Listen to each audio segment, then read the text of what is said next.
маблағ барои беҳтар намудани вазъи даромади кормандони соҳаҳо ва таъкиди коршиносон аҳли ҷомеа нишон аз баланд шудани сатҳи иқтисодии мамлакат таваҷҷӯҳу ғамхории давлатӣ дар ин самт арзёбӣ мегардад. маҳмуд аҳмадзода, Дилшод Юсуфӣ, вилояти Суғд, Ахбор. шуруъ аз 1 сентябри соли 2025 маоши вазифавии кормандони соҳаи маориф, илм, фарҳанг, тандурустӣ ва муассисаҳои соҳаи ҳифзи иҷтимоии мамлакат зиёд карда мешавад. вобаста ба ин таваҷҷӯҳ намоед ба андешаҳои сокинони мамлакат. асосгузори сулҳу ваҳдати миллӣ, пешвои муаззами миллат, президенти ҷумҳурии Тоҷикистон муҳтарам Эмомалӣ Раҳмон дар баландбардоштани мақому манзалати омӯзгор дар ҷомеа ҳам паёми навбатиашон ки рӯзи 28 декабр ироа гардид ва ҳам дар рӯзи дониш ин масъаларо баррасӣ намуданд ва махсусан дар баландбардоштани музди меҳнати кормандони соҳаи маориф боз иқдом карданд ва ҳамин сол музди меҳнати кормандони соҳаи маориф аз соли таҳсили нав, яъне аз моҳи сентябр ба 30% зиёд карда мешавад. яъне ин иқдом хеле сарвақтӣ аст ва албатта мо маорифчиён аз ин иқдоми пешвои муаззами миллат илҳоми нав мегирем ва кӯшиш мекунем ки дар рушду нумӯи соҳаи маориф саҳмгузор бошем. яке аз самтҳои асосии сиёсати иқтисодии давлат ин таъмини ҳифзи иҷтимоии аҳолӣ аст. чуноне ки мо медонем дар буҷети давлатии соли 2025 ба соҳаи маориф зиёда аз 10 миллиард сомонӣ маблағҳо ҷудо шудааст ки ин назар ба соли 2024 зиёда аз 2 миллиард сомонӣ зиёд мебошад. ин имкон медиҳад ки соҳаи маориф боз ҳам рушд кунад, имкониятҳои нав ба вуҷуд биёянд дар заминаи ин сохта ва ба истифода додани даҳҳо мактабҳои нав, инчунин баланд бардоштани музди меҳнати кормандони соҳаҳои маориф, чӣ хеле ки дар паёми худ пешвои миллат иброз доштанд. дар соли 2024 музди меҳнати умуман маоши вазифавии кормандони соҳаҳои буҷетӣ умуман соҳаи маориф дар сатҳи 40% ва дар соли 2025 аз 1 сентябри соли 2025 ба андозаи 20%. ин аз он шаҳодат медиҳад ки ғамхории давлат нисбати соҳаи маориф, баланд бардоштани ҳифзи иҷтимоии кормандони соҳаи маориф равона гардидааст. дар баробари ин ғамхориҳои давлат ва ҳукумати ҷумҳурии Тоҷикистон мо кормандони соҳаи маорифро вазифадор менамояд ки боз ҳам сифати таълиму тарбияро беҳтар кунем, кадрҳои омода созем ки ба талаботи ҳам бозори меҳнати дохилӣ ва ҳам бозори меҳнати хориҷӣ ҷавобгӯ бошанд. дар паёми президенти ҷумҳурии Тоҷикистон мо шоҳиди он шудем ки 30% маоши омӯзгорон баланд бардошта шавад. агар соли гузашта 40%, имсол 30% ва соли аз ин пеш 20%, қариб 100% маоши омӯзгор имрӯз зиёд гардидааст. ва ман боварӣ дорам ки омӯзгорон бо дарки масъулият имрӯз дар назди худ вазифа мегузоранд ки вазифаҳои хизматии худро ки иборат аз таълиму тарбияи насли наврас аст, аз баланд бардоштани сатҳи дониши хонандагон аст, тарбия намудани мутахассисони нав аст, онҳо камари ҳиммат мебанданд. ҳамасола пешвои муаззами миллат дар паёмҳояшон самти соҳаи маорифро дар мадди аввал мегузоранд ва сол ба сол музди маоши кормандони соҳаи маориф баланд гашта истодааст ва бевосита ин ғамхории пешвои муаззами миллат аст. мо ҷавобан ба ин ғамхории пешвои муаззами миллат омӯзгорон бояд сатҳу сифати таълиму тарбияро баланд бардорем, ҷавононро дар рӯҳияи хештаншиносиву дӯстдоштани ватан тарбия кунем ва сатҳи забондонӣ ва омӯхтани фаннои дақиқро дар вуҷуди шогирдонамон зиёд кунем. агар ба таърихи начандон тӯлонӣ даврони соҳиби истиқлолӣ назар афканем, дар меёбем ки кишвари азизамон бо роҳнамоӣ ва хиратгустарии اساسگزاری صلح و وحدت ملی پیشوای ملت محترم امامعلی رحمان به سابقه رشد کرد و همچون یک عضو کامل حقوق جامعه جهانی با تشبث و پیشنهادات برای تمام جامعه جهانی موقع خود را معین کرده است. و البته چیز دیگر این است که پیشروی و رشد و نموی هر یک ساحه البته با مبلغ گذاری آن وابسته می باشد و طوری که ما میدونیم در دوران صاحب استقلالی ساحه معارف هم از جهت مادی و تکنیکی و از دیگر پهلوها رو به انکشاف نهاد و البته این رو ما از بلندشوی مزد معاش کارمندان این ساحه بر اعلی مشاهده میکنیم و مخصوصا در دوران صاحب استقلالی مزد معاش کارمندان ساحه معارف به مراتب زیاد کرده شد و اخیراً زیاد گردیدن مزد معاش کارمندان مؤسسه های تحصیلاتی تا مکتبی و مؤسسه های تحصیلاتی میانه عمومی که از 30 تا 20% افزون گردید و البته این گواه از آن است که امروز حکومت مملکت با این قشر جامعه مخصوصا با زندگی و حیات اجتماعی آنها توجه مخصوص ظاهر می نماید و البته این دستگیری و غمخواری ها برای بهتر گردیدن صفت تعلیم و تربیت در مؤسسه های تعلیمی تأثیر مثبت خود را می رساند.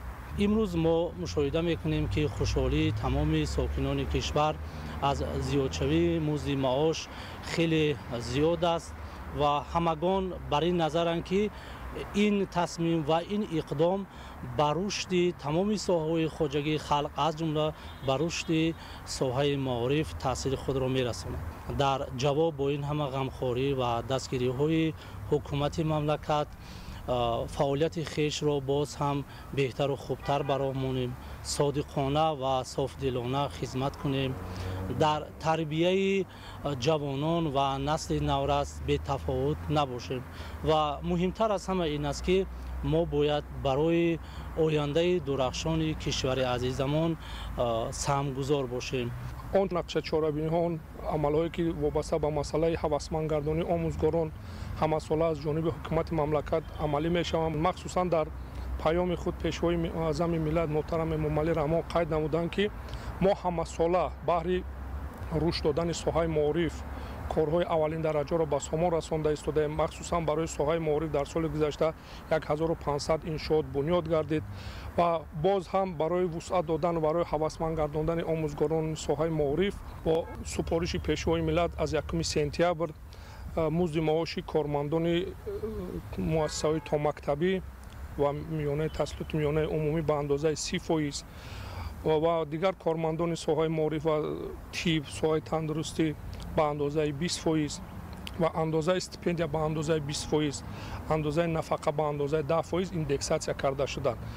وابسته به این باید اینا قید نمایم که با مرور زمان ما آموزگاران با این باوری کامل گفته می توانیم که این چاره‌بینی ها، این کارهایی که از طرف حکومت مملکت راه اندازی گردانده ایستادند با ابتکار به واسطه پیشوای ملت سهم و مقام آموزگار را در جامعه مستحکم می‌گرداند. مقام آموزگار در جامعه امروزه مقام مخصوص خود را کسب می‌نماید. پیشوای معظم ملت در دوام هر سال زیاد نمودن مزد مهنت کارمندان ساحه تندرستی را به اینابت می‌گیرند. چه که در پیام پیشوای معظم ملت پرزیدنت جمهوری اسلامی محترم امامعلی رحمان ارائه گردید 28 دکمبر سال 2024 نسبت دستگیری‌های ساحه تندرستی به نهایت نظررس بود که 20% مزد معاش کارمندان ساحه تندرستی زیاد گردید. ما منتداری خویش را به پیشوای معظم ملت بیان می‌نماییم و حرکت می‌کنیم که صافدلانه خدمت طبی را به مردم رسانیم. جناب عالی در هر یک پیام نوبتی خویش مقام آموزگار را در سطح بلند می‌بردارد.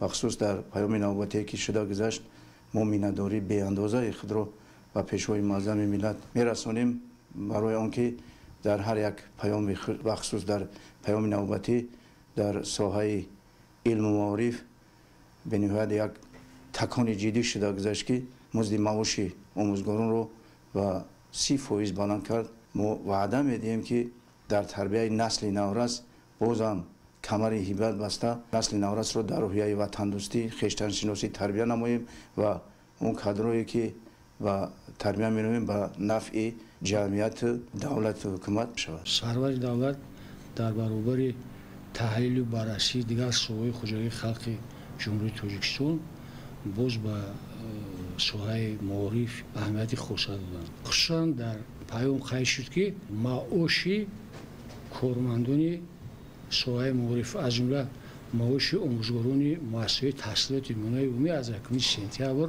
30% ва кормандони дигар соҳаҳои маориф 20% зиёд карда шавад.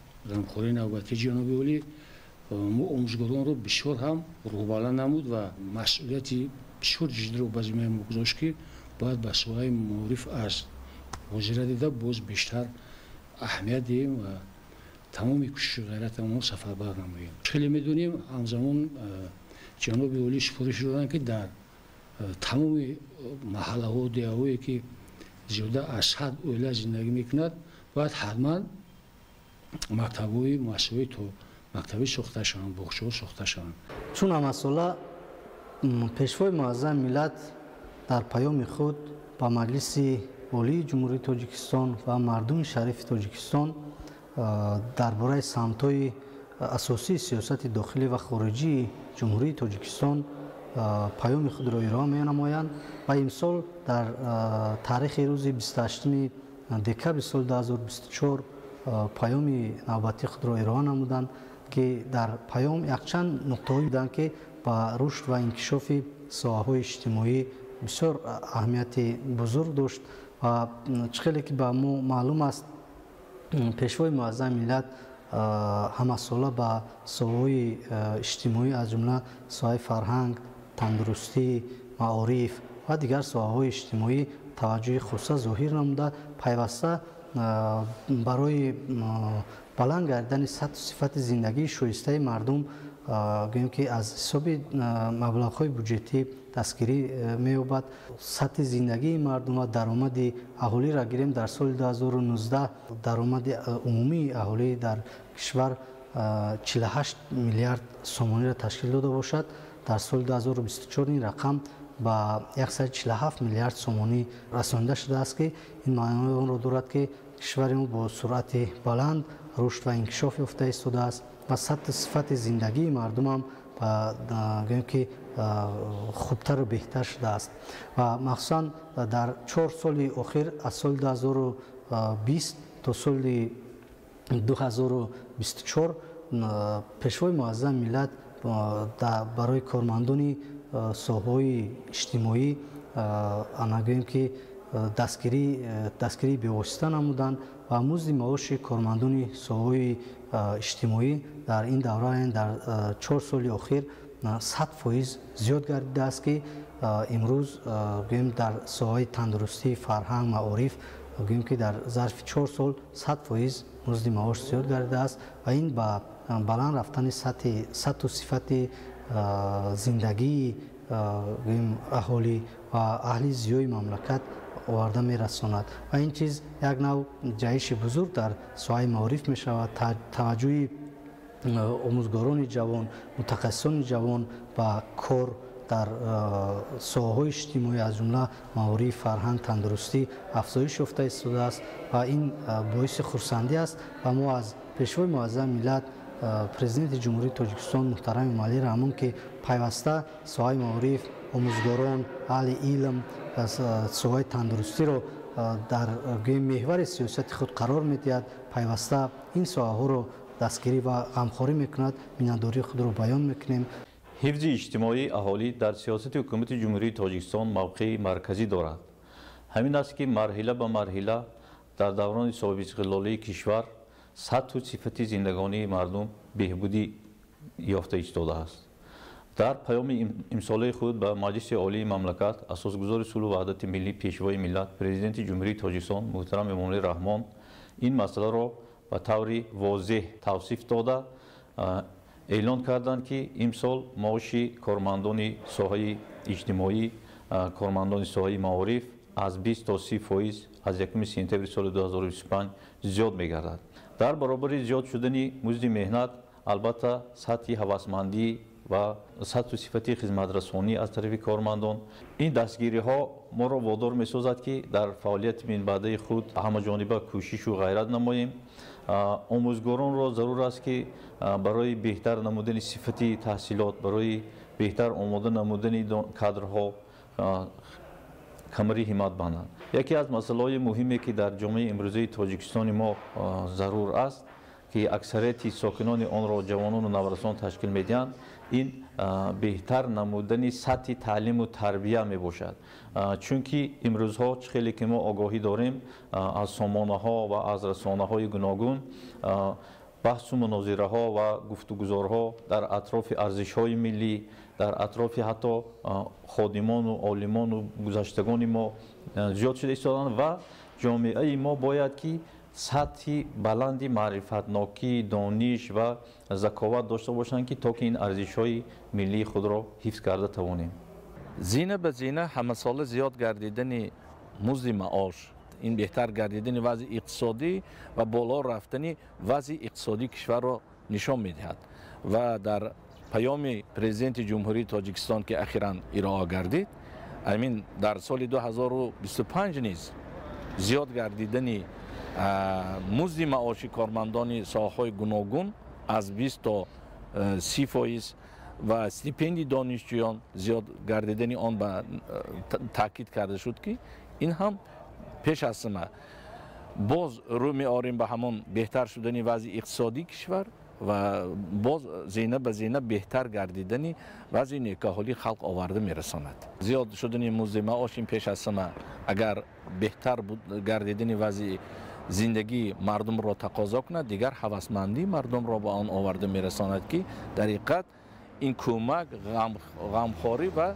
دستگیری همه جانبی حکومت جمهوری تاجیکستان را ما از نزدیک احساس میکنیم و جوابیه به این هم کارمندان ساحه‌های مختلف خلق باید برای بهتر و خوبتر به عمل برآورین آن وظیفه‌هایی که در نزدشان میستد کوشش به خرج دهند. سمت تندرستی همچون یکی از سمت‌های افضلیتناک در مد نظر همیشگی رهبریت عالی کشور و حکومت مملکت قرار دارد و پس از به دست آوردن استقلال دولتی جمهوری تاجیکستان توجه و غمخوری نسبت ساحه روز تا روز بهتر و خوبتر گردیده ایستاده است. یک عاملی که تمام کارمندان ساحه تندرستی را بسیار خوشحال نمود، این در قطار دیگر کارمندان ساحه‌های اجتماعی شروع از 1 سپتامبر سال 2025 به اندازه 20% بلند گردیدن معاش وظیفوی کارمندان ساحه تندرستی می باشد. البته این به آن مساعدت می نماید که سطح زندگی و نیکو احوالی کارمندان ساحه طب و عموما اهالی کشور بهتر گردد و ما کارمندان ساحه تندرستی دستگیری و غمخوری های حکومت مملکت را پیوسته در رفت فعالیت خود احساس می نماییم. مؤسسه‌های تندرستی با تمام امکانات و شرایط مساعد دارای تمام تکنیک‌های معاصر برای فعالیت مورد استفاده قرار داده می شود. البته این به آن مساعدت می نماید که سفری بیماران به خارج کشور برای گذراندن عملیات‌های گوناگون و طبابت پیشگیری کرده شود، زیرا که امروز گفتم ممکن است که در حدود جمهوری تمام نمودی جراحی‌های معاصر گذرانیده می شود و ماه دکامبر سال 2024 در بیمارخانه کلینیکوی رقم 1 شهر خوجند برای بنیاد بینای علاوگی اینوواسیونی حسن آغاز بخشیده شد و مورد استفاده قرار دادن بینای مذکور سطح و صفت خدمت رسانی به اهالی باز بهتر می گردد. در وقتی که طبیبان یا اینکه در عموم کارمندان ساحه طب سطح اجتماعی، سطح زندگیشان بهتر می باشد، این البته برای بهتر نمودن فعالیت خود، برای باز بلند برداشتن سطح و صفت خدمت رسانی، برای نتیجه خوبی کاری همون متخصص مساعدت میکند. کارمندان ساحه تندرستی همه ساله سرجمانه پیام پیشوای ملت اساسگزار صلح و وحدت ملی پرزیدنت جمهوری تاجیکستان محترم امالی رحمان را گوش میکنند و کاربری را همه ساله در اساس دستور سپارش های اساسگزار صلح و وحدت ملی به راه مانده است و از پیام می پیشوای ملت معلوم گشت که از ماه سپتامبر سال 2025 معاش کارمندان ساحه تندرستی به 20% بلند کرده می شود. این همه ما طبیبان را روح بلند می سازد که باز هم کوشش به خرج بریم و خدمت رسانی صفت خدمت رسانی طبی را به مردم بهتر کنیم. باید تذکر داد که پیام پیشوای معظم ملت راهنمای زندگی هر یکی ما ساکنان جمهوری تاجیکستان می باشد. از جمله قید کردن جایز است که برای باز هم بلند برداشتن سطح نیکوحوالی زندگی مردم تاجیک پیام نوبتی جناب عالی برای رسیدن به هدفهای نجیب و عالی و زندگی شایسته زمینه مساعد خواهد گذاشت، زیرا که بلند برداشتن معاش، استیپندیا ها، نفقه ها و دیگر نمودهای خدمت رسانی برای پیشرفت زندگی مردم البته ما را هدایت به اون می‌سازد که همیشه بهر شکوفایی وطن عزیزمون باز هم دوچند مهنت نماییم. ما مردمی سربلند استرافشندیار همیشه جانبدار سیاست خیراتمندانه اساسگذار صلح و وحدت ملی پیشوای معظم ملت پرزیدنت جمهوری تاجیکستان محترم امامعلی رحمان بوده برای آبادی و شکوفایی وطن عزیزمون سهم باسزای خویش را خواهیم گذاشت. همچنین قید نمایم که از 20% تا 30% زیاد گردیدن معاش در سمت‌های گوناگون خواجگی خلق از جمله در ساحه تندرستی، در ساحه علم و معارف ما را وادار می‌سازد که باز هم از روی وظیفه‌های جانی خود در این سمت‌ها باز هم دوچند مهنت کنیم. من شریف و دلنگار دانشجوی کورس دوم گروه نقاشی مؤسسه دولتی تعلیمی کالج هنرهای مردمی شهر استرافشان می باشم. باید قید نمایم که اساسگذار صلح و وحدت ملی پیشوای ملت پرزیدنت جمهوری تاجیکستان محترم امامعلی رحمان همیشه غمخوار و پشتیبان ما جوانان می باشند که ما بیشتر علم و دانش و کسب و هنر آموزیم. از این خاطر باعث افتخار است که هر سال همه نمود استیپندیا ها را بلند می‌بردارند. امسال نیز این اقدام پیشوای ملت به نظر می رسد.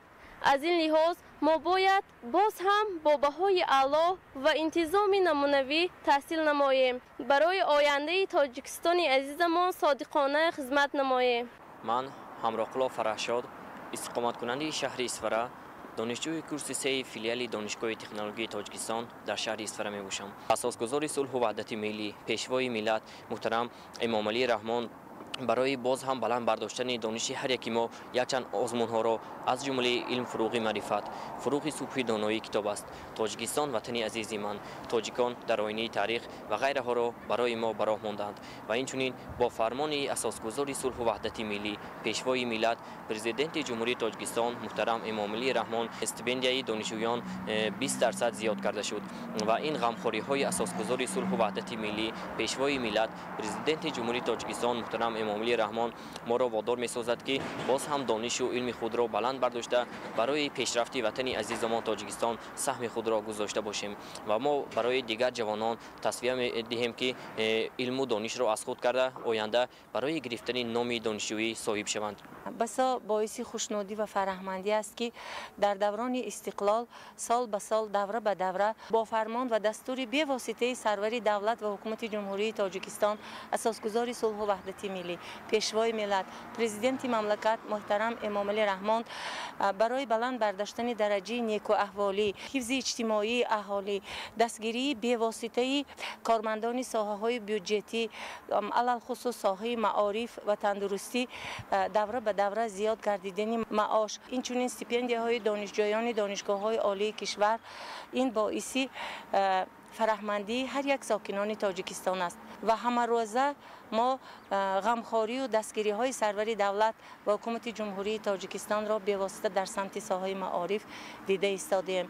بیهوده نیست که سرور دولت در هر یک برآمد و دستورهای خودشان به نیروی بزرگ معارف تکیه می نمایند و ما معارفچیان کشور که امروزها با دستور و فرمان بی‌واسطه راهبری دولت از 1 سپتامبر سال 2025 زیاد گردیدن معاش کارمندان ساحه معارف به 30% ما را وظیفه‌دار می‌نماید که هر یک در جاده‌های خود در کار و پیکار خود مسئولیت بلند و بیشتر را حس نموده بهر بلند برداشتن درجه باز هم بلند برداشتن سطح و صفت تحصیلات آماده نمودن متخصصان بلند اختصاص وابسته به طلبات‌های بازار مهنت سعی و کوشش بی‌واسطه نموده باشیم. من مینداری بی‌واسطه اهل معارفچیان شهر اسفره را به اساسگزار صلح و وحدت ملی پیشوای ملت پرزیدنت مملکت محترم امام علی رحمان صدقاً رسانیدنی هستیم و آن کس را باور می نماییم که ما با جواباً به همه این زحمت و تلاش های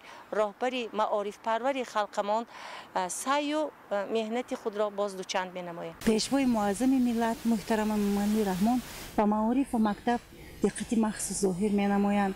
جناب عالی آموزگار و آینه جامعه نامیده همه ساله برای بهتر شدن وضع زندگی معلمان معاش آنان را بلند می‌بردارند. در 4 سال اخیر معاش آموزگاران به 120% بلند برداشته شده است. سال جاری نیز در پیام خویش پیشوای معظم ملت سپارش دادند که در قطار دیگر ساحه‌های خواجگی خلق معاش آموزگاران 20% زیاد کرده شود.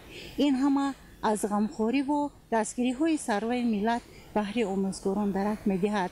از این لحاظ ما آموزگاران را می‌سزد که تمام کوشش غیرت خود را برای باز هم بلند برداشتن صفت تعلیم و تربیت شاگردان روانه سازیم. ما آموزگاران کالج آموزگاری شهر پنجکین برای تیار نمودن کادرهای بلند اختصاصی پداگوژی از همه نمودی متد و تکنولوژی معاصر استفاده می‌نماییم تا دانشجویان ما بعد ختم تعلیمگاه به مکتب‌ها رفته شاگردان بهترین را برای فرد درخشان ملت تیار نمایند. سیاست دولتی جوانان یکی از سمت‌های افضلیت‌ناک دولت به شمار می‌رود. سیاست دولتی جوانان هم قدم استقلالیت دولتی جمهوری تاجیکستان میباشد. جوانان نیروی سازنده ملت میباشند. توجه پیشوای ملت نسبت پیشرفت این قشر جامعه به غایت نظررس است. برای روی آوردن جوانان و کتابخوانی و علم آموزی یکچند تدبیرها اندیشیده شده اند. از جمله تشکیل نمودن استیپندیاها هم پرزیدنتی هم در هر مؤسسه میانه و عالی کسبی جداگانه از جمله این تدبیر هاست.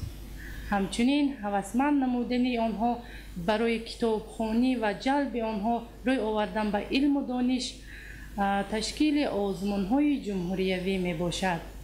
همه اینها برای ما جوانان یک امکانیت خوب می باشد. چرا؟ چون که ما هم کتاب می خوانیم هم برای کتاب خواندنمان از جانب پیشوای ملت قدردانی می گردیم. استیپندیای پرزیدنتی هر سال دایر می گردد و هزاران هزار خوانندگان و دانشجویان در آن اشتراک می نمایند و هم از جهت اقتصادی تأمین می گردند و هم از جهت خواندن و روی آوردن به کتابداری و کتابخوانی هوسمند می گردند. از 8 فوریه سال 2025 امر پرزیدنت جمهوری تاجیکستان درباره بلند برداشتن استیپندیاها و معاشهای وظیفوی به تصویب رسید که این باز هم برای بلند برداشتن سطح و صفت خوانش خوانندگان و دانشجویان مساعدت نمود تا که آنها به کتابداری و کتابخوانی و علم آموزی آرند. миннатдории худро ба асосгузори сулҳу ваҳдати миллӣ пешивои миллат президенти ҷумҳурии тоҷикистон муҳтарам эмомалӣ раҳмон мерасонам ки нисбати соҳаи илм ва маориф таваҷҷӯҳи хоса зоҳир менамояд. дар баромадҳои пайвастаи худ пешивои миллат маорифро омили муҳимтарини рушди ҷомеа ва соҳаи калидӣ иброз намуда ба баланд бардоштани сатҳи зиндагӣ ва таъмини осудагии оромии мардуми кишвар таваҷҷӯҳ зоҳир менамоянд.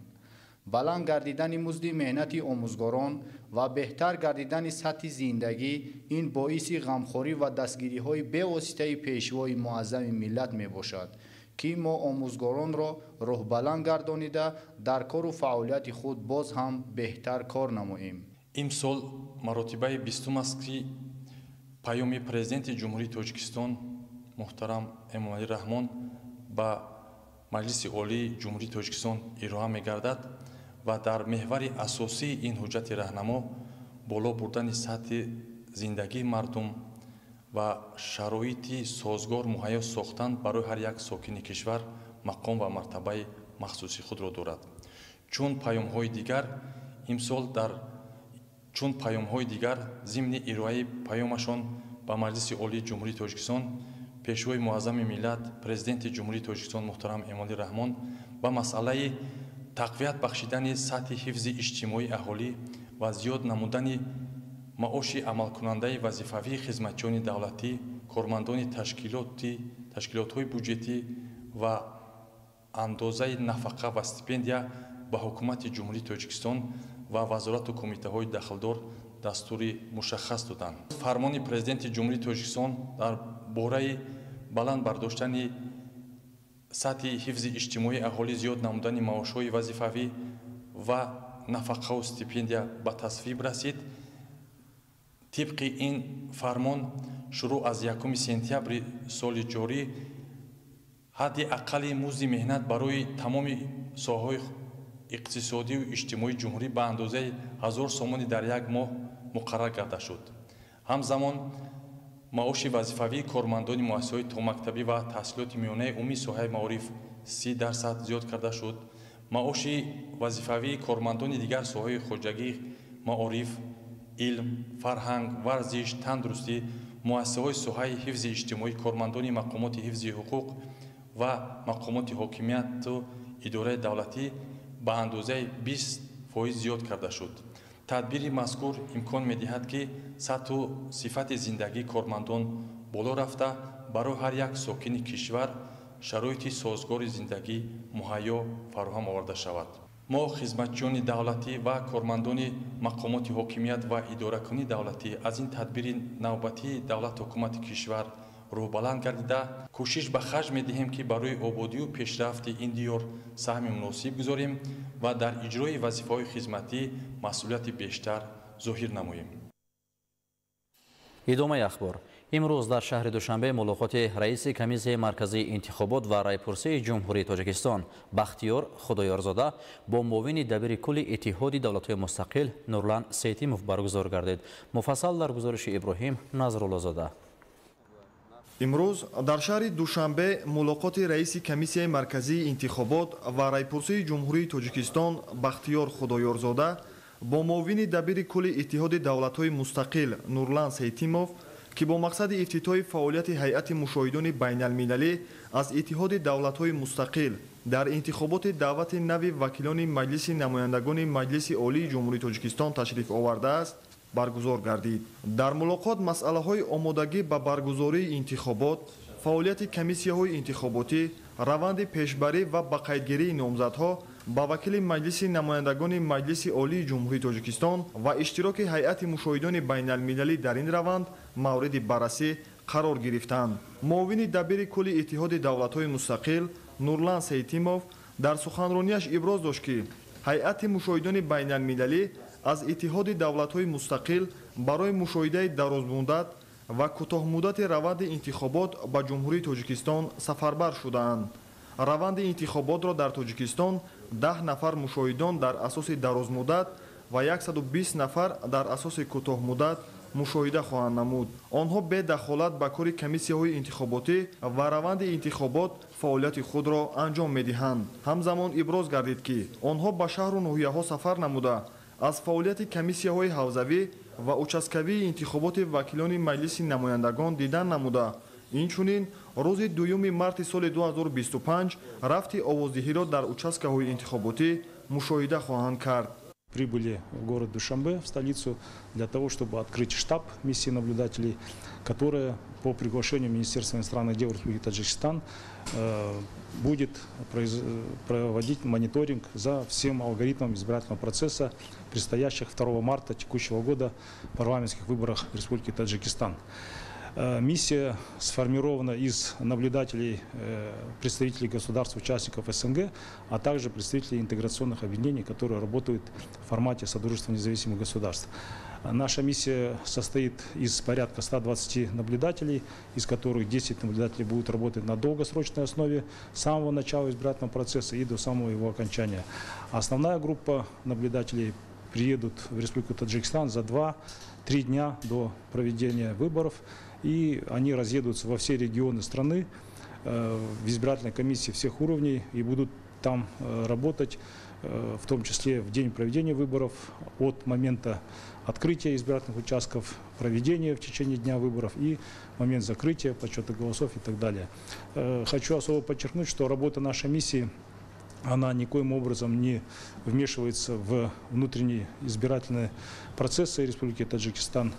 Она призвана, чтобы помочь, насколько это возможно, проведению выборов в соответствии с выборным законодательством Республики Таджикистан. И не более того. 3 марта мы планируем провести пресс-конференцию.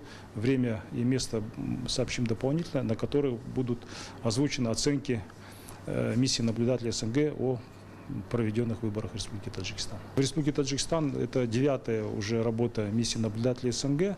И, как говорят мои коллеги, которые работали уже 8 и 9 кампаний избирательных здесь, с каждой избирательной кампанией они видят возрастающую активность избирателей, возрастающую высокоорганизованную работу избирательных участков, Центральной избирательной комиссии, введение новаций и в гендерном плане, и в других вопросах, и привлечение молодежных организаций к проведению выборных кампаний. Поэтому мы можем констатировать, что выборные процессы Республики Таджикистан, они не стоят на месте, они развиваются и усовершенствуются из года в год. дар минтақаи рашт ҷиҳати дар сатҳи баланди ташкилии гузарондани интихоботи даъвати нави вакилони маҷлиси намояндагони маҷлиси олӣ ва вакилони маҷлисҳои маҳаллии вакилони халқ нақшаҳои пешбинишуда ба сомон расонда шуд. гузориши Идигули Маҳмуд аз ноҳияи рашт. ҳавзаи ҳудудии якмандатии интихоботии рашт рақами 12 оид ба интихоботи вакилон ба маҷлиси намояндагони маҷлиси олии ҷумҳурии тоҷикистон дар маркази шаҳраки ғарб ҷойгир буда, он фаъолияти худро дар асоси қонунгузорӣ вобаста ба интихобот ва санадҳои байналмилалӣ аз ҷониби тоҷикистон эътироф гардида ва дастуру комиссияи марказии интихобот ва райпурсии ҷумҳурии тоҷикистон ба роҳ мондааст то ин маъракаи муҳими сиёсӣ дар сатҳи баланди ташкилӣ ва шаффоф баргузор гардад. ҳавзаи ҳудудии якмандатии интихоботии рашт рақами 12 оид ба интихоботи вакили маҷлиси намояндагони маҷлиси олии ҷумҳурии тоҷикистон 199 участкаи интихоботии ноҳияҳои рашт, лахш, сангвор, тоҷикобод ва як қисми ноҳияи нурободро дар бар мегирад. ҳамзамон бо мақсади дар сатҳи баланд гузарондани ин маъракаи сиёсӣ дар ҳамаи участкаҳои интихоботи шароити зарурӣ пурра муҳайё мебошанд то 146384 нафар овоздиҳанда номзади арзандаи хешро интихоб кунанд. дар участкаҳои интихоботӣ тамоми шароити зарурӣ фароҳам буда ба интихобкунандагон ҷиҳати иштироки фаъол ва озодона дар интихобот корҳои фаҳмондадиҳӣ гузаронида шуд. дар баробари ин аз тарафи намояндагони комиссияи марказии интихобот ва райпурсии ҷумҳурии тоҷикистон ва коршиносон семинарҳои омӯзишӣ дар ноҳияҳои рашт, тоҷикобод, лахш, сангвор ва нуробод гузаронида ҳамаи участкаҳои интихоботии ҳудуди ҳавза пурра бо маводҳои иттилоотӣ таъмин карда шудааст. лавҳаи ҳавза ва участкаҳои интихоботӣ насб гардида ҷои кории ҳайати ҳавза, комиссияҳои участкавӣ ва 199 участкаи интихоботӣ дар ҳудуди ҳавза ташкил ва рақамгузорӣ карда шудааст. дар ин радиф нишони маҳалли аҳолинишин ҷои овоздиҳӣ ва ҳайати комиссияи участкаҳои ҳавза дар 3 шумораи рӯзномаи оинаи рашт ба нашр расида дар ҳамаи маҳалҳои овоздиҳӣ ноҳияҳои рашт, тоҷикобод, лахш, сангвор ва нуробод манзури хонандагон гардид. ҳоло 4 нафар ба номзадӣ ба вакили маҷлиси намояндагони маҷлиси олии ҷумҳурии тоҷикистон дар ҳавзаи якмандатаи интихоботии рашт рақами 12 ба қайд гирифта шудааст. 3 нафарашон бо тариқи худбешбарӣ ва 1 нафар аз тарафи ҳизби халқии демократии тоҷикистон мебошанд. дар ҳамаи участкаҳои интихоботии ҳудуди ҳавза барои иштироки фаъолонаи интихобкунандагон дар интихоботи вакилони маҷлиси намояндагони маҷлиси олӣ ва вакилони маҷлисҳои маҳаллӣ шароитҳои зарурӣ муҳайё буда آنها می توانند در این معرکه مهم سیاسی به طرفداری نامزد ارزنده آواز خود را دهند. ایدیگل محمود، دادرجان میرزازاده برای برنامه اخبار از منطقه رشت. در ناحیه سپیتامین در حوزه و участкаҳои انتخاباتی آمادگی با انتخابات دعوت نوی وکیلان با مجلس نمایندگان مجلس عالی جمهوری تاجیکستان و مجلس‌های محلی وکیلان خلق که 2 مارس سال روان برگزار می‌گردد با نظام معین ادامه دارد. معلومات بیشتر در گزارش عبدالوهاب عبدالستار و الیاس باباجان.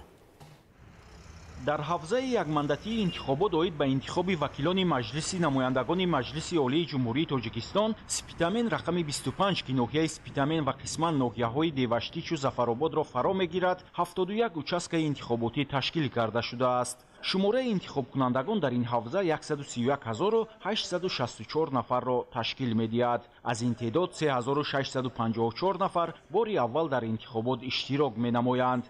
40 участка انتخاباتی این حوزه که در ناحیه سپیتامین تشکیل کرده شده است با انتخابات دعوت نوی وکیلان به مجلس نمایندگان مجلس عالی جمهوری تاجیکستان پرره آماده می باشد. همزمان در کوچه و خیابان‌های ناحیه شعار و آویزه‌ها وابسته به روز برگزاری انتخابات نصب گردیده مطابق به مقررات کمیسیای مرکزی انتخابات و رایپرسی جمهوری تاجیکستان در همه участкаҳои انتخاباتی شرایط مساعد آوازدهی فراهم آورده شده است. از جمله تمام участкаҳои انتخاباتی با کابینه‌های آوازدهی، قطی‌های مخصوص و دستورالعمل و دیگر حجت‌های لازمی تامین می‌باشند. در участки رقم 1 2610 نفر آوازدهندگان موجود بوده. همه آنها علاقه خبر دارند که سنه 2 مارس انتخابات برگزار می‌گردد. در کوچه و خیابان‌ها در مرکز ناحیه اوید به برگزاری انتخابات شعار و آویزه‌ها نیز نصب کرده شده‌اند. فراهم آوردن شرایط مساعد آوازدهی به شخصان امکاناتشان محدود نیست در مد نظر. در همه участкаҳои انتخاباتی به این قشر جامعه کابینه‌های الهیده و برای وارد شدن به جای آوازدهی گذرگاه‌های مخصوص تشکیل کرده شده است. مسئولان участка انتخاباتی رقم 2 ابراز داشتند که طبق رویخط ترتیب داده شده در انتخابات دعوت نوی وکیلان به مجلس نمایندگان مجلس عالی جمهوری تاجیکستان 2245 نفر آواز خواهد داد که از این شماره 46 نفر باری اول در این معرکه مهم سیاسی اشتراک می‌نمایند. فراهم بودن شرایط در همه участкаҳои انتخاباتی ناحیه سپیتامین ولایت سوخت از آن شهادت می‌دهد که آمادگی مسئولان حوزه انتخاباتی سپیتامین رقم 25 به این معرکه مهم سیاسی همه‌جانبه است. عبدالوهاب عبدالستار، الیاس باباجان، ناحیه سپیتامین، اخبار. جهت آموزش و تطبیق نشاندهنده‌های پیام نوبتی پرزیدنت جمهوری تاجیکستان پیشوای ملت محترم امامعلی رحمون با مجلس عالی جمهوری تاجیکستان درباره سمت‌های اساسی سیاست داخلی و خارجی جمهوری با ابتکار کمیته اجرایی مرکزی حزب خلقی دموکراتی تاجیکستان در ناحیه عبدالرحمن جامی همایش برگزار گردید. ظفر قیومزاده گزارش می‌دهد. اشتراکچیان پیش از آغاز همایش با نمایش دستاوردهای ورزشگران ناحیه از مسابقه‌های سطح جمهوریوی و بین‌المللی و محصول دستان هنرمندان شناس شدند. در چاره‌بینی مسئولان کمیته اجرایی مرکزی حزب خلقی دموکراتی تاجیکستان، کمیته اجرایی حزب در ولایت ختلان، مقامات اجرایی حکومت دولتی ناحیه عبدالرحمن جامی، رئیسان کمیته و تشکیلات‌های حزبی در منطقه باختر، اعضای تشکیلات جمعیتی جوانان سازندگان وطن، سابقه‌داران و فعالان حزب در ناحیه عبدالرحمن جامی اشتراک نمودند. در همایش نشاندادهای پیام پرزیدنت جمهوری تاجیکستان پیشوای ملت محترم امامعلی رحمون با مجلس عالی درباره سمت‌های اساسی سیاست داخلی و خارجی مملکت مورد آموزش قرار گرفت. اشتراکداران چاره‌بینی از اقدام نوبتی پرزیدنت جمهوری تاجیکستان محترم امامعلی رحمون درباره تدبیرهای تقویت بخشیدن سطح حفظ اجتماعی اهالی، زیاد نمودن معاش عملکننده وظیفوی خدمتچیان دولتی، کارمندان تشکیلات‌های بودجتی، اندازه نفقه و استیپندیا اظهار خوشنودی نموده تاکید داشتند که این تدبیر برای باز هم بلند برداشتن سطح و صفت زندگی ساکنان کشور مساعدت می‌نماید. تاکید گردید که پرزیدنت جمهوری تاجیکستان پیشوای ملت محترم امامعلی رحمون در پیام نوبتی به مجلس عالی در برابر دیگر ساحه‌های حیاتاً مهم جامعه به ساحه معارف توجه خاصه ظاهر نموده. این ساحه را یکی از سمت‌های افضلیتناک ارزیابی نمودند. ساحه علم و معارف در زمان صاحب استقلالی با تدبیراندیشی‌های حکومت مملکت رشد نموده. корҳои зиёде дар самти баланд бардоштани сатҳи саводнокиву маърифатнокии сокинон, мақому манзалати омӯзгор, беҳтар гардидани сатҳу сифати таълим ва тарбияи кадрҳои ба талаботи замон ҷавобгӯ анҷом дода шуд. Тоҷикистон соли 2024 бо татбиқи сиёсати муваффақу боровари пешвои миллат муҳтарам Эмомалӣ Раҳмон ба дастоварду музаффариятҳои бузургу беназир дар тамоми самтҳо ноил гардид. Зикр шуд ки ҳамаи музаффариятҳои замони соҳибистиқлолии Тоҷикистон бо шарофати корнамоиҳои шабонарӯзии пешвои миллат ва меҳнати содиқонаи сокинони мамлакат ба даст омаданд. Дар ҳамоиш ҳамчунин доир ба вусъат бахшидан ба равандҳои инноватсионӣ ва истифодаи ҳамаҷонибаи имкониятҳои технологияи рақамӣ дар иқтисодиёт, эълон гардидани солҳои 2025-2030 солҳои рушди иқтисоди рақамӣ ва инноватсия дар ҷумҳурии Тоҷикистон, таҷлили 2550-солагӣ, эъломияи ҳуқуқи башари Куруши Кабир, мубориза бо экстремизму терроризм, пешгирии шомилшавии баъзе ҷавонон ба ҳизбу ҳаракатҳои мамнӯъ ва тарбияи насли наврасу ҷавон дар роҳияи худшиносиву ватандӯстӣ андешаронӣ карда шуд. иштирокдорон таъкид доштанд ки ҳидояту корнамоиҳои президенти ҷумҳурии Тоҷикистон пешвои миллат муҳтарам Эмомалӣ Раҳмонро сармашқи кори худ қарор дода, кӯшиш намуда истоданд ки фаъолияти хешро боз ҳам хубтару беҳтар ба роҳ монанд ва дар рушду сарсабзии мамлакат саҳмгузор бошанд. аъзоёни ҳизби халқии демократии Тоҷикистон ҷиҳати иҷрои сифатноку саривақтии дастуру супоришҳои президенти ҷумҳурии Тоҷикистон пешвои миллат, раиси ҳизби халқии демократии Тоҷикистон муҳтарам Эмомалӣ Раҳмон ки дар анҷумани 15-уми ҳизби халқии демократии Тоҷикистон 18 декабри соли 2024 баён доштанд талош меварзанд. дар идомаи ҳамоиш ба собиқадорон ва фаъолони ҳизби халқии демократии Тоҷикистон медали ҷашнии 30-солагии ҳизби халқии демократии Тоҷикистон ва ифтихорнома тақдим гардид. зафар қаймзода, бобоалӣ тағозода, баҳодур ҳасанзода, ноҳияи абдураҳмони ҷомӣ, ахбор. дар заминаи амалисозии барномаҳои ҳадафмандонаи ҳукумати мамлакат дар солҳои соҳибистиқлолӣ, тандурустӣ ба яке аз соҳаҳои рушд карда табдил ёфта, давра ба давра сатҳи хизматрасонии сифатноки тиббӣ дар муассисаҳои тандурустии кишвар беҳтар шуда, ҳамзамон бо назардошти омодасозии мутахассисони соҳа, муассисаҳои нави таълимии тиббӣ низ дар шаҳру ноҳияҳои ҷумҳурӣ бунёд шуда истодааст. донишгоҳи давлатии тиббии ноҳияи Данғара ҳамчун муассисаи таҳсилоти олии касбӣ соли 10 аст ки фаъолият дорад ва дар омодасозии мутахассисони варзидаи соҳаи тандурустӣ заминагузор буда дорои имкониятҳои муосири таълимӣ мебошад. гузориши ҳамкоронамон. бунёди муассисаҳои наву замонавии тандурустӣ, таъсиси ҷойҳои нави корӣ ва ба маротиб беҳтар шудани сатҳи хизматрасонии тиббӣ дар шаҳру ноҳияҳои мамлакат аз рушди ин соҳа дарак медиҳад. фаъолияти донишгоҳи давлатии тиббии Хатлон дар ноҳияи Данғара бо фароҳамсозии тамоми имкониятҳои муосири таълим яке аз дастовардҳои арзандаи соҳаи тандурустӣ на фақат барои ноҳияи Данғара, балки миқёси ҷумҳурӣ ба ҳисоб меравад. таълиму тадриси донишҷӯён дар бинои таълимӣ ва дар 5 пойгоҳҳои беморхонаи марказӣ, беморхонаи ҷумҳуриявии клиникӣ, маркази санитарию эпидемиологӣ, беморхонаи вилоятии бемориҳои сироятӣ ва маркази тиббии бисёрсоҳавии ноҳияи Данғара ба роҳ монда шудааст. ҳоло дар донишгоҳ 2604 нафар донишҷӯ аз рӯи 5 ихтисос вобаста ба хусусияти фанҳо ва соатҳои таълимӣ барои аз курсҳои 1 то 6 аз рӯи 87 фанҳои таълимӣ бо фарогирии 21 кафедра ба омӯзиш ҷалб шудаанд. дар донишгоҳ барои гузаронидани машғулиятҳои назариявию амалӣ барои донишҷӯён тамоми шароитҳои зарурӣ фароҳам оварда шудааст. дар донишгоҳ маркази омӯзиши симулятсионӣ таъсис ёфт ки дар ин марказ зиёда аз 15 ҳуҷраҳое ки ба самтҳои гуногун тақсим шуданд иборат мебошад, аз ҷумла ҳуҷраҳои ҷарроҳӣ, ҳуҷраҳои гинекологӣ, микроҷарроҳӣ, ҳуҷраҳои офталмология, ҳуҷраи педиатрия, лор ва монанди ин ҳуҷраҳо тақсим карда шудааст. мо донишҷӯён метавонем берун аз дарсҳо ба ин марказ омада ба омӯзиши малакавӣ машғул шавем ва боз дониши назариявии худро дар амалӣ сайқал диҳем ва мукаммалтар гардонем. айни замон дар донишгоҳ 24 озмоишгоҳи таълимӣ ва ташхисӣ мавҷуд аст ки барои дар амал татбиқ сохтани донишҳои назариявӣ ва мукаммалсозии малакаи касбии донишҷӯён мусоидат менамояд. ҳоло 540 номгӯи таҷҳизоти муосири техникӣ бо теъдоди 1571 то дар раванди таълиму тарбия ва корҳои илмии донишҷӯёну омӯзгорон истифода бурда мешавад. дар донишгоҳи давлатии тиббии Хатлон мутахассисони варзидаи соҳа ба фаъолият ҷалб гардида бо истифода аз дастгоҳу таҷҳизоти муосири таълимиву озмоишӣ донишҷӯёнро ба омӯзиш фаро гирифтаанд. ҳамзамон бо мақсади дар сатҳи байналмилалӣ омода намудани мутахассисон донишгоҳ бо дигар муассисаҳои таълимии тиббии ҷумҳурӣ ва сатҳи ҷаҳонӣ ҳамкориҳои судманд дошта давра ба давра ба нишондодҳои назаррас ноил гашта истодаанд. Инчунин дастоварду камёбиҳои донишҷӯёну омӯзгорони таълимгоҳ дар самти корҳои илмиву тадқиқотӣ, инноватсия ва аз иштирок дар озмуну олимпиадаҳои ҷумҳуриявию байналмилалии ихтисосӣ афзоянда дониста мешавад. бо мавриди баҳрабардорӣ қарор гирифтани донишгоҳи давлатии тиббии Хатлон дар ноҳияи Данғара соли 2016 заминаҳои мусоид ва шароиту имкониятҳои муосир барои таълиму тадрис, омӯзиш ва омодасозии мутахассисони касбӣ дар соҳаи тандурустӣ фароҳам гардид. аз замони таъсис то кунун донишгоҳи мазкурро 1131 нафар хатм намуданд ки 99 нафари онҳо соҳиби дипломи аъло шуданд ва имрӯз дар муассисаҳои гуногуни тандурустии мамлакат ҳамчун мутахассиси варзида ба мардум хизмати сифатноки тиббӣ мерасонанд.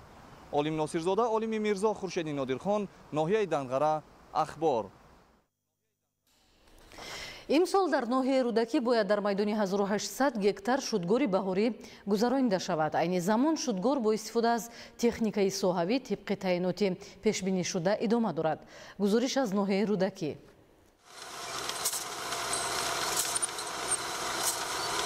шудгори босифат ва сахт накардани қабати ҳосилхезии хок аз афзалияти асосии техникаҳои касмачах барои коркарди замин ба ҳисоб меравад. бо назардошти ин ва дигар афзалиятҳо дар ноҳияи Рӯдакӣ охирон марҳилаи шудгори заминҳои барои кишти пахта ва картошка пешбинишуда тавассути техникаҳои тибқи таъинот пешбинишуда ҷараён дорад. меҳнаткашони ноҳияи Рӯдакӣ дар назди худ ҳадаф гузоштанд ки имсол майдони кишти пахтаро аз дурнамо ки 250 гектар пешбинӣ шудааст васеъ намоянд. аз дурнамо иловатан кишти пунбадона 250 гектар зиёдтар ба нақша гирифта шуд. картошка тибқи дурнамо 550 гектар ба нақша гирифта шудааст ки дар асоси амун дастуру супоришҳо ба 800 гектар расонида мешавад. ҳамагӣ заминмон 2 гектар мебошад. аз ин ба тибқи нақшаи дурнамои додашуда 1 гектару 30 сотиқша кишти пахта мегузорем, боқӣ мондаша картошка, сабзавот мегузорем. мақсади мо аз он иборат аст ки заминҳо шудгори нағз бо сифат гузаронда ва ҳосили нағзро ба даст овардан. майдони кишти пахта дар ноҳияи Рӯдакӣ асосан аз ҳисоби заминҳое ки то ин вақт алафҳои бисёрсолаи камсамар буд васеъ карда мешавад. меҳнати пайваста ва риояи талаботи агротехникаи кишту парвариши зироат заминаи асосӣ барои гирифтани ҳосили баланд ба ҳисоб меравад. бо назардошти ҳамин аз риояи агротехникаи кишту парвариш меҳнаткашон самараи баланд ба даст оварда дар баробари таъмини талаботи оила бо маводи ғизоӣ ҳамзамон ба бозорҳо маҳсулоти кишоварзӣ пешниҳод мекунанд. замин барои ҳар як оила зиндагӣ аст, ҳаёт аст ва боигарӣ аст. кадоми тамаррок заминро истифода барад, аз замин фоидаи хеле зиёд мебинад. кишоварзони ноҳияи Рӯдакӣ бояд дар майдони 1800 гектар шудгори баҳорӣ гузаронанд. ҳоло дар як рӯз ба ҳисоби миёна дар ноҳия тақрибан 70 гектар шудгор карда мешавад. анҷом додани ин тадбири муҳим имкон медиҳад ки замин то давраи кишт қобилияти ҳосилхезии худро устувор гардонад, ҳашароти зараррасон то андозае нест шавад, намӣ захира гардад ва самаранокии соҳа баланд шавад. ҳамарӯза фаҳмонидани аҳамияти коркарди босифати хок, риояи муҳлати кишт, интихоби тухмиҳои тобовар ба шароити кунунии иқлим аз ҷониби гурӯҳҳои корӣ, мақомоти иҷроияи ҳокимияти давлатии ноҳияи Рӯдакӣ имкон фароҳам овардааст ки вусъати корҳои саҳроӣ таъмин шавад. 488 техника барои иҷрои корҳои саҳроӣ ин шабу рӯз дар ноҳияи Рӯдакӣ истифода мегардад. ҳавои мусоидро истифода бурда корҳоро ба самар расонида истодаем ки дар ҳамин сол нақшаи дурнаморо яъне барзиёд иҷро кунем. инчунин таъмини бозори дохила тавва содироти онро инчунин бароҳ соли 2024 кишоварзони ноҳияи Рӯдакӣ ба маблағи умумии 1 миллиарду 85 миллион сомонӣ маҳсулоти кишоварзӣ истеҳсол намуданд ки нисбат ба соли 2023 5.9% зиёд мебошад.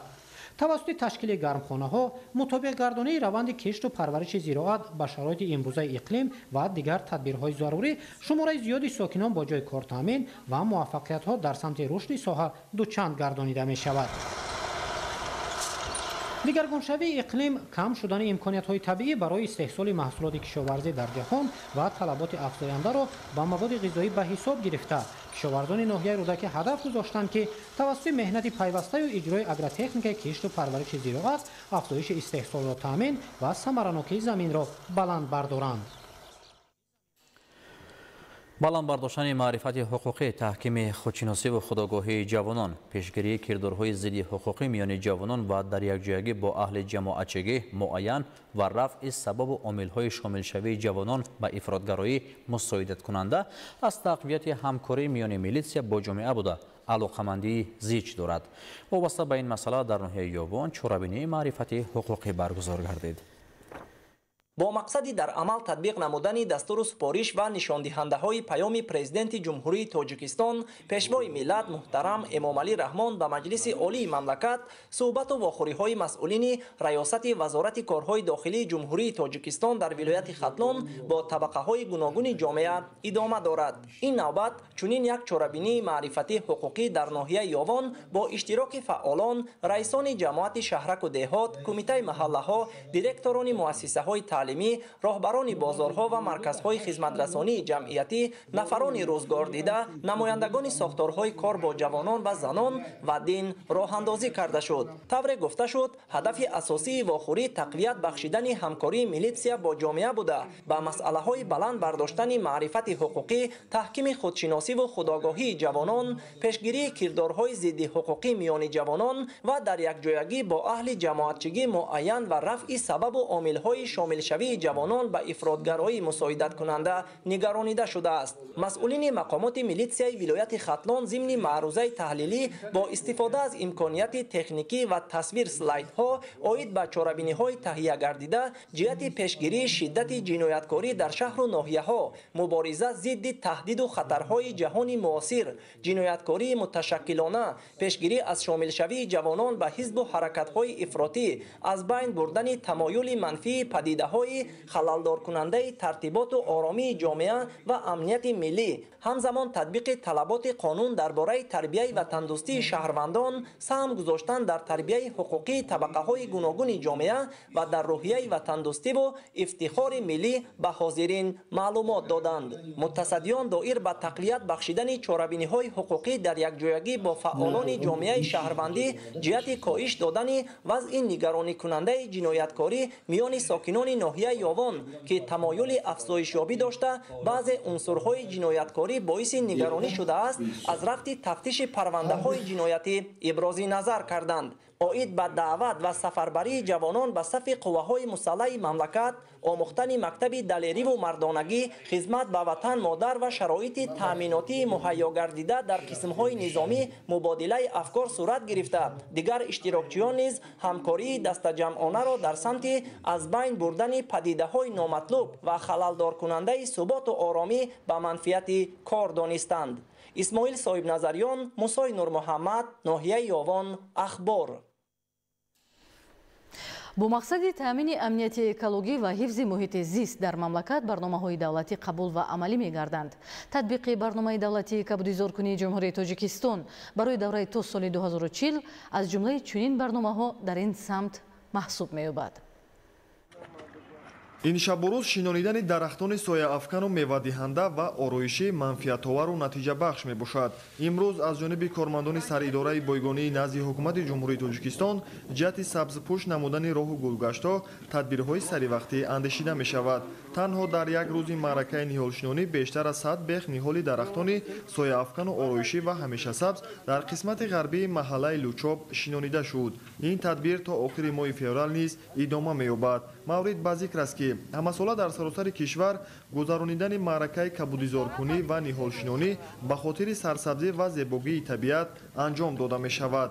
ҳангоми шинонидани ниҳоли дарахтони сояафкану ороишӣ ва ҳамешасабз пеш аз ҳама ба қоидаҳои агротехникӣ ва парвариши он диққати зарурӣ дода нақша гирифта шудааст ки бо риояи дигар чорабиниҳои агротехникӣ сарсабзии онро таъмин созанд. дар маъракаи ниҳолшинонӣ ҳар як нафар боиси баланди масъулият фаъолона иштирок намуда дарахтони гуногуни ҳамешасабз шинониданд.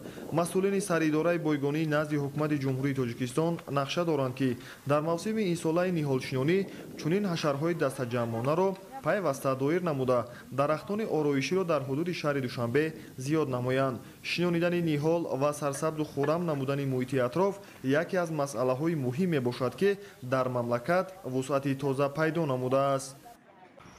танҳо санаи 8 феврал дар шаҳри турсунзода 1000 беқ ниҳолӣ дарахтони сояафкану ороишӣ шинонида шуд. ин тадбири муҳим дар доираи татбиқи барномаи давлатии кабудизоркунии ҷумҳурии тоҷикистон барои давраи то соли 2040 аз ҷониби кормандони ташкилоту муассиса ва сокинони ҳудуди шаҳр зимни ҳашари дастҷамъона сурат гирифт. азм гирифта шудааст ки дар ҳошияи омодагиҳо ба ҷашни 35-солагии истиқлоли давлатӣ корҳои ободонӣ таҳким бахшида шавад ва турсунзода ба шаҳри сабзу шукуфон табдил ёбад. ниҳолшинонӣ дар шаҳр дар асоси тавсияи мутахассисон тибқи талабот ба роҳ монда шуда вобаста ба имконият дар рӯзҳои мусоид то фасли баҳор идома меёбад. корҳои ободонию ниҳолшинонӣ аз ҷониби мақомоти иҷроияи ҳокимияти давлатии шаҳри турсунзода бо иҷрои саривақтаи супоришҳои ҳукумати кишвар анҷом дода мешавад. дар маҷмӯъ соли 2025 аллакай дар шафати роҳи душанбе турсунзода кӯчаҳои шаҳр ва назди ташкилоту муассисаҳо зиёда аз 10 000 ниҳоли дарахтони сояафкану ороишӣ шинонида шудааст. тадбирҳои сабзу хуррамгардонӣ аз ҷониби ниёгони миллати тоҷик дар фасли баҳор пайваста анҷом дода мешуд ва имрӯз сокинони шаҳри турсунзода мақсад гузоштанд ки дар пайравӣ ба хислатҳои накӯи гузаштагон бо иҷрои саривақтаи супоришҳои ҳукумати кишвар дар ободии диёр ба таври дастҷамъона пайваста саҳмгузор бошанд. тадбирҳои сабзу хуррамгардонӣ дар шаҳру ноҳияҳои мамлакат вусъати тозаро касб намудааст. ин навбат бо иқдоми кумитаи ҳифзи муҳити зисти назди ҳукумати ҷумҳурии тоҷикистон ва мақомоти иҷроияи ҳокимияти давлатии шаҳри ваҳдат бештар аз 1500 ниҳоли дарахтони ҳамешасабзу ороишӣ дар дараи ромид шинонида шуд ки ин макон ба як мавзеи зебову дилнишин табдил ёфт. чунин иқдом бо назардошти мусоид омадани боду ҳаво суръатнок идома ёфта ҷиҳати расидан ба ҳадафҳои муайянгашта ҳамкориҳо бо ҳамаи мақомоту сохторҳо ба таври зарурӣ ба роҳ монда шудааст. дар ин иқдоми сабзгардонӣ намояндагони ҳукумати ҷумҳурии тоҷикистон, масъулони кумита, кормандони сохтору мақомоти дахлдори шаҳри ваҳдат иштирок намуданд. қоидаҳои агротехникӣ дар раванди ниҳолшинонӣ риоя шуда дар нашъунамои минбаъдаи дарахтон нақши муҳим мебозад. ҳар як иштирокчии маъракаҳои ниҳолшинонӣ аз маслиҳати мутахассисони соҳа дар раванди ниҳолшинонии ниҳолон ҷиддӣ истифода мебаранд. риояи қоидаҳои махсуси ниҳолшинонӣ ва аз рӯи тавсияи мутахассисон амал намудан имкон медиҳад ки ниҳоли дарахтони шинондашуда хуб нашъун намо ёбад ва ин омил барои боз ҳам зебову сарсабз гардидани муҳити атроф заминаи мусоид фароҳам меорад. тадбири мазкур ҷиҳати дар амал татбиқ намудани дастуру супоришҳои президенти ҷумҳурии тоҷикистон пешвои миллат муҳтарам Эмомалӣ Раҳмон бо назардошти паёмадҳои тағйирёбии иқлим, баҳри рушди устувори ҳифзи муҳити зист, таъмини амнияти экологӣ, ташаккули иқтисоди сабз то соли 2037, ба ҳадди ниҳоӣ коҳиш додани партови газҳои гулхонаӣ, таҳияю қабул ва амалӣ намудани барномаи мушаххаси давлатӣ оид ба кабудизоркунии кишвар барои давраи то соли 2040 ба роҳ монда шудааст. сарсабзии ватан мароми мост. таҳти ҳамин унвон имрӯз дар боғи фарҳангӣ фароғатӣ ба номи Абдураҳмони Ҷомии ноҳияи Абдураҳмони Ҷомӣ аксияи ниҳолшинонӣ роҳандозӣ шуд. дар аксияи кабудизоркунӣ масъулони кумитаи иҷроияи марказии ҳизби халқии демократии Тоҷикистон, кумитаи иҷроияи ҳизб дар вилояти Хатлон, мақомоти иҷроияи ҳокимияти давлатии ноҳияи Абдураҳмони Ҷомӣ, раисони кумитаҳои ҳизбӣ дар минтақаи Бохтар, аъзои ташкилоти ҷамъиятии ҷавонон созандагони ватан ва баландиёрон бо ҳисси баланди ватандӯстӣ иштирок намуда саҳми худро дар хуррамгардониву сабзкории як гӯшаи ватан гузоштанд. ин иқдоми муҳим ҷиҳати иҷрои дастуру супоришҳои раиси муаззами ҳизби халқии демократии Тоҷикистон муҳтарам Эмомалӣ Раҳмон, татбиқи барномаҳои ҳизби халқии демократии Тоҷикистон ва ба ин васила саҳмгузорӣ дар сарсабзии тоҷикистонӣ биҳштосо мебошад. дар раванди ниҳолшинонӣ ба интихоби навъҳои арча ва дарахтон бо назардошти хусусияти зебоибахшӣ ва риояи қоидаҳои дурусти агротехникӣ таваҷҷӯҳи бештар дода шуд, зеро риояи ин қоидаҳо асоси нашъунамои хуби минбаъдаи ниҳолони ҳамеша сабз мебошад. зимни шинонидани ниҳолон масъулин иброз доштанд ки ниҳолшинонӣ аз шумули анъанаҳои неки мардуми сарбаланди тоҷик аст ки дар гузашта ҳам яке аз рукунҳои муҳими анъанаву фарҳанги миллӣ маҳсуб меёфт ва дар қалби кӯдакону наврасон ҳисси баланди зебоипарастиро талқину ташвиқ менамуд. гуфта шуд ки шинонидан, нигоҳбин ва парвариши ниҳолони ҳамешасабз кори савоб ва амали барои муҳити атроф судбор маҳсуб мешавад. аз ин лиҳоз дар шароити тағйирёбии иқлим барои нигоҳ доштани мувозинати табиат шинонидани арчаҳо кори муҳим арзёбӣ мешавад. در دایره تطبیق سیاست ورزشی حکومت جمهوری تاجیکستان با تشبث و دستگیری های رئیس مجلس ملی مجلس عالی جمهوری تاجیکستان رئیس شهر دوشنبه محترم رستم امامعلی ماه می سال روان در پایتخت مملکت شهر دوشنبه مسابقه با نفوذ گرند سلام دوشنبه 2025 برگزار می شود. موضوع را همکارمان رحمت شاه عابد ادامه می دهد.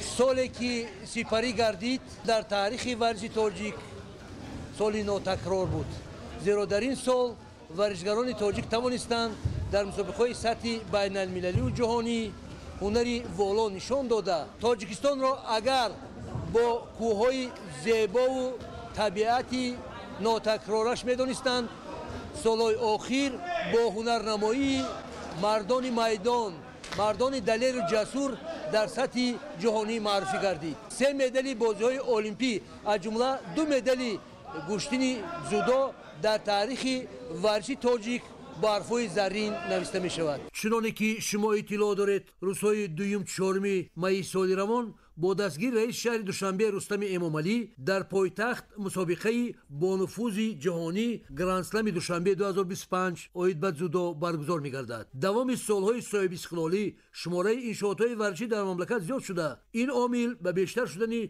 دستاوردهای ورزشگران کشور مساعدت نمود. اینک باری سوم در تاجیکستان عزیز در شهر آرزوها دوشنبه مسابقه با نفوذ سیر جهانی زودو با نام گرند اسلم در ماه می شده می‌گذرد که بار دیگر از نفوذ تاجیکستان صاحب استقلال و رشد و نموی ورزش تاجیک از جمله زودو در مملکت درک می‌دهد. یادآور میشیم که از این پیش در جمهوری تاجیکستان 2 مسابقه سیر جهانی زودو چمپیونات جهان بین جوانان برگزار گردید. یکی در سال 2023 با نام گراند پری و دیگری در سال 2024 با نام گرند اسلم دوشنبه میباشد که از جانب نمایندگان فدراسیون بین المللی زودو IGF بهای بلند گرفته بود. سپس سال 2024 چمپیونات جهان اوید به زودو دایره گردید. سال 2024 فکر میکنم که نه تنها برای جودوکاران بلکه برای تمام مردم شریف تاجیکستان سال بگیم خورسندی آور بود، چون ورزشگران ما توانستند که بار اول در بگیم تاریخ نوین تاجیکستان که از یک بازی‌های المپی 3 مدال به دست آوردند. فکر میکنم بسیار سال پرفیض و بابرار بود برای ورزش تاجیک. با دستگیری رئیس شهر دوشنبه محترم رستم امامعلی ماه می سال روان مسابقه با شکوه گرند اسلم دوشنبه 2025 دایر می‌گردد. هدف این مسابقه اگر از یک طرف ترغیب ترجیحات سالم، تأمین عمومی‌گردانی ورزش و سالم‌گردانی رشد ورزش زودو در کشور باشد، از طرف دیگر جستجوی ورزشگران جوان امیدبخش و باز هم بلند برداشتن شأن و شرف ورزش در تاجیکستان صاحب استقلال میباشد. گرند اسلم دوشنبه 2025 نه تنها مسابقه سطح جهانی بلکه امکاناتی نادر برای ترغیب ورزش زودو در منطقه و بلند برداشتن آبروی ورزشی تاجیکستان در عرصه بین المللی میباشد. البته سال 2024 برای پهلوانان تاجیک خصوصا برای جودوکیان این یک سال بابرار بود که پهلوانان در بازی‌های المپی صاحب 2 مدال برنجی شدند و همچنین بوکسچی هم 1 مدال برنجی. این به حد موفقیت بزرگ است برای دولت تاجیکستان و اولا هم گفتنی هستم که اولا این یعنی که اینون سختی بتوانند در سطح بلند پهلوانان تبدیل کنند و یک دولتی پرقوتی جودوچی میشود تاجیکستان. سال 2024 برای ما سال بسیار موفقیت بود که در سال 2024 من در جام اروپا اشتراک کردم، سزاوار جای یکم شدم و سزاوار مدال طلا گشتم و در 2024 سال باز در لاس وگاس آمریکا سزاوار جای دوم شدم در قهرمانی جهان در اونجا. وقتی که آدم به ورزش مشغول میشود، ورزش این چیزی است که سلامتی آدم نگاه می‌دارد و اگر هر روز به ورزش مشغول باشی اگر سلامتی خوبتر بهتر میشود. همین است که ما امروز به ورزش مشغولیم، در مسابقه‌های بین‌المللی اشتراک می‌کنیم. پس از صاحب استقلال گردیدن جمهوری تاجیکستان در زمینه توجه و دستگیری همیشگی اساسدار اصول وحدت ملی، پیشوای ملت، پرزیدنت جمهوری تاجیکستان، پرزیدنت کمیته ملی المپی تاجیکستان محترم امامعلی رحمان тамоми бахшҳои соҳаи варзиш дар мамлакат рушд карда дастовардҳои варзишгарони тоҷик рӯз то рӯз бештар мегарданд. умед дорем ки дастаи мунтахаби кишвар дар шаҳри Боку аз 14 то 16 феврал ҳунари воло нишон медиҳанд ва парчами кишвари азизамонро баланд мебардоранд. бинандаҳои азизу гиромӣ, ин буд нашри муфассали барномаи иттилоотии ахбор. саломату хонобод бимонед.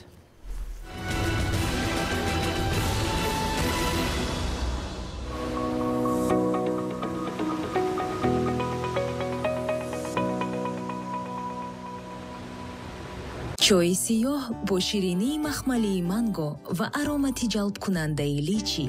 Тес фэнтези, фантазияи чойи пурдурахш. ин ҳолат дар ҳар хона метавонад рух диҳад. баъзан фаромӯш мекунед ки ин ҷойҳои холиро пур кунед. ёвар дар ин ҳолат роҳи дурусти ҳал аст. барои субҳонаи хушмазза ва хотирмон будани маҳсулоти тару тоза дар хона кофӣ аст. номгӯи зиёди маҳсулоти ба завқи шумо ҷавобгӯ замина барои як субҳи пурнишод аст. хонаводаи шумо сазовори дастурхони пурнозу неъмат аст. очаҷон пага ба мактаб? паго духтарам.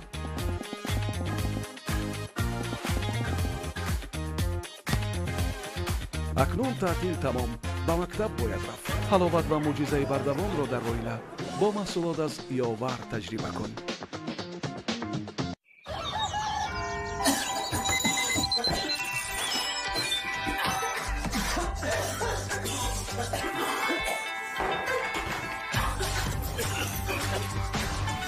Ламбротин – современное средство для борьбы с заболеваниями дыхательных путей, которое разжижает вязкую мокроту и облегчает ее отхождение. Ламбротин облегчает дыхание, возвращает радость утра. Дышите свободно с ламбротином. Ламбротин. Пусть кашель не мешает жить.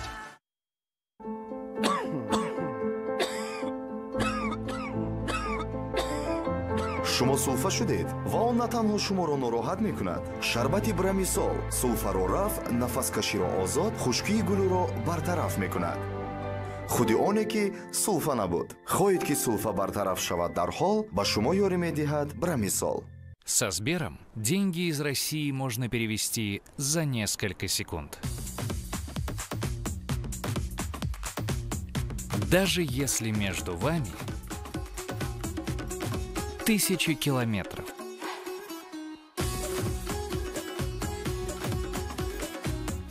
Переводите в Таджикистан быстро и удобно через мобильное приложение Сбербанк онлайн. имрӯзҳо дар бисёре аз кӯдакон норасоии калсий дида мешавад ва агар шумо дар кӯдаки хеш чунин аломатҳо ба монанди заифии умумӣ